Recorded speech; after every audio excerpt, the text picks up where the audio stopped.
morning mga master. Balik octopus casting tayo. Dahil sobrang init ang panahon. Sabi ng iba, bihira daw yung octopus pag mainit. So, papakita ko sa inyo kung bihira ba talaga. Octopus on. So good morning mga master. 10:24 ng umaga.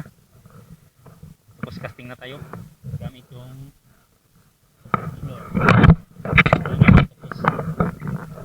Yan yung secret mga master pag mainit ang panahon. Pag low tide na talaga, octopus lure ang gamitin mo para siguradong may huli. Ngayon pa tayo nakahuli ng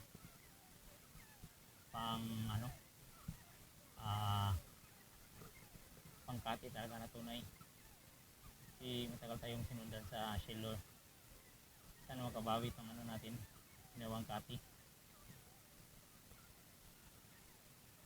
So ng hagis parang wala ito ng hagis.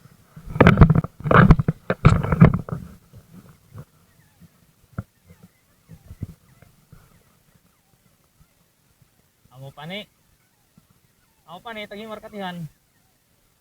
Okay, sa pangapat na hagis mga master, mayroong sumunod. Kakabawi itong ginawa nating pangkating. Yun, napaiwan pa. Ako napaiwan, hindi sumunod.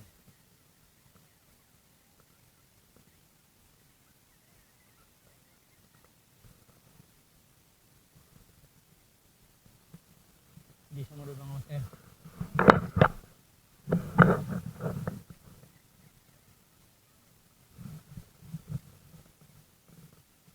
Napaiwan.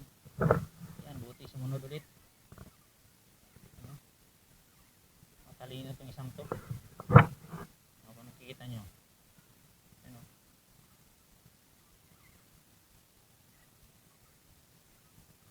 Sa migbi siya. Pero hindi sumunod. Yan o.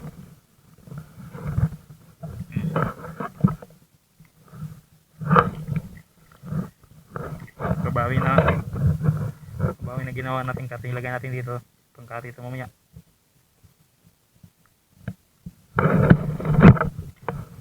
Kati mamaya mga master. Masakasakaling masira yung unang octopus lure. Dito pa ng dagat.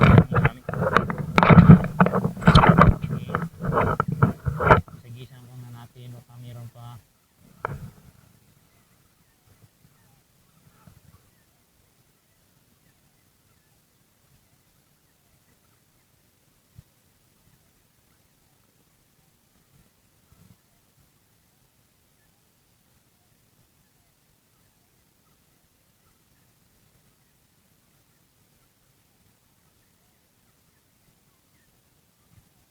Meron nga. Ayun mga master. Ayun o. Kung kita nyo. Ayun o. Napaiwan pa o. Good size. Napaiwan siya mga master o. Ayun o.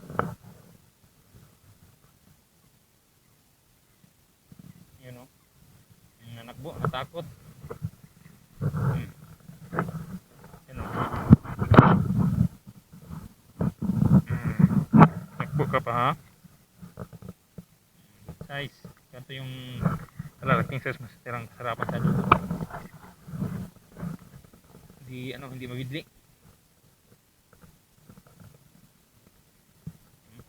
Probe na naman yung natin ito. Okay, lagay ko muna.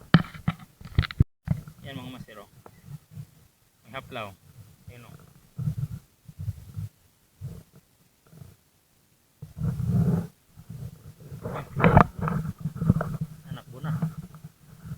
Takot. Yan lang sa malapit no? Good size na naman. Another good size ha. Oh. So keep muna natin habang ibas na yung dagat. Dito lang sa medyo malalim na rin konti na natira sa ibas ng dagat dito sa ibasan. Tatawag ng mga limaw-limaw. Yan, tayo makahagis. Mayroon makahagis na sa gitna. Kaya natin dito kung mayroon bang laman dito yung malimaw na Subok yun, meron mga master yun. Nakikita nyo, yun, umalo no. Sumunod siya. Kaso nga yung iba matalino, nagpapaiwan. Yan o. Yan ito sa may damuhan mga master o.